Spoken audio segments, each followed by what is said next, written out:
you. It's absolutely a pleasure to be here today on such an exciting topic. You know, this is certainly a time of bad news and good news, but as that great philosopher Rahm Emanuel said, a crisis is a terrible thing to waste. And so we have in this moment where change is absolutely required. In fact, on the way here, I was hearing about the increased number of small businesses that are continuing to lay off people, and we've seen the unemployment rate, continue to go up past the 10% mark, even higher here, a little bit higher here in Illinois. So clearly, we need to do something. But the exciting thing is that there is absolutely something to do, as you heard Deborah talk about. And so let me just tell you a couple of things that are so exciting to me. One is Oakton Community College and the community college system across the country, which is really being, I think all of you know about it, but is being discovered in a new way. Since the cost of university education has gone up at some other institutions, people are understanding the incredibly significant role the community colleges are playing to link people to jobs.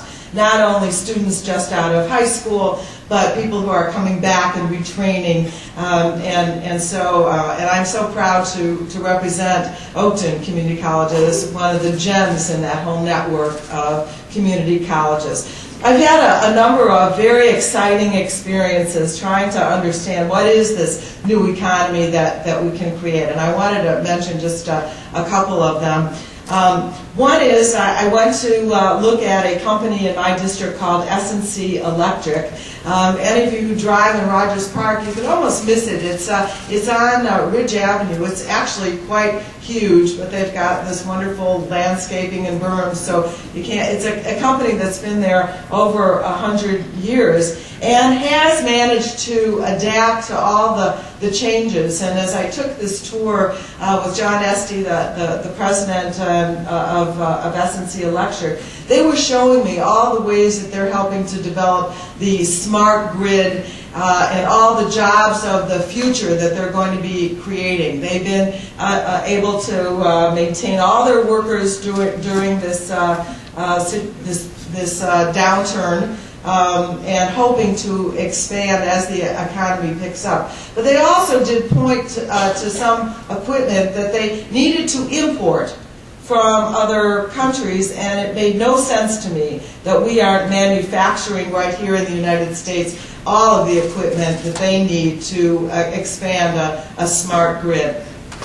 The other is the work that I've been doing over the years, watching the nanotechnology development at Northwestern University, which is also in my district, and now the creation of the Illinois Science Park in Skokie, which has a number of these spin-off companies. And I had a round table out there on nanotechnology, and heard about all of the workers that they're going to need in these spin-off companies. And I'm not talking about postdoc people. I'm talking about people who get a certificate from Oakton Community College. Those kinds of workers are going to be needed. I had an amazing moment of inspiration when Dan Swinney, who is the head of the Chicago Manufacturing Renaissance Council, and you'll hear from him, came to my office and talked about advanced technology and all the opportunities that are going to be there, available, and how we need to link that to the educational system to prepare our students for the future. We can do all of these things together. So I'm looking forward to trying to be a part of that. I think government certainly is a partner in those things. So let me talk a little bit about the things that we're doing. I also want to mention a joint venture of several American and Chinese companies to build a wind farm in Texas. This project is expected to create 300 temporary jobs and 30 permanent jobs. But guess what? It will feature 240 turbines that are made in China. Now think about how many jobs that would create, but not here. In addition, today, most wind turbine technologies have come from Europe. But there's no reason that that should be the case. There's no reason that we can't build wind turbines here.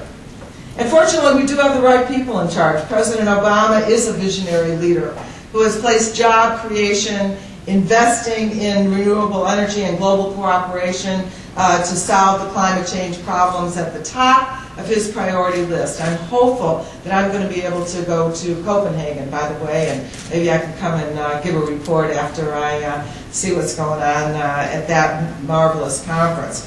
Our country needs and will continue to need investment in new technologies and new industries and new products and the workforce to go with it. In fact, we aren't going to be able to solve the climate crisis if we don't move forward with those initiatives. And so what we're talking about, when we talk about green jobs or nanotech jobs, we need to be thinking about millions of jobs, not just 30 permanent jobs here on a project and 100 there. Overall, we need to be talking about millions of jobs. And a recent job study concluded that the American Clean Energy and Security Act and the American Recovery and Reinvestment Act, that's the Stimulus Act, together would create 1.7 million new clean energy jobs. In February, the stimulus bill was signed into law, and it invested billions in renewable energy technologies and energy efficiency initiatives, and jobs are already being created in those industries. And earlier this year, the House passed the American Clean Energy and Security Act. We're going to try very hard to get that through the Senate. A bill that would create a cap-and-trade program for industries that emit carbon dioxide into the air.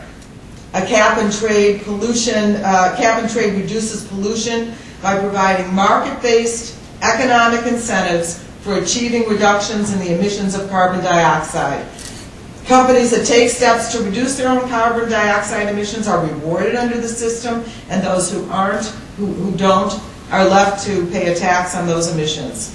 And so, the Senate, which is a whole other thing from the House, is now considering a similar bill.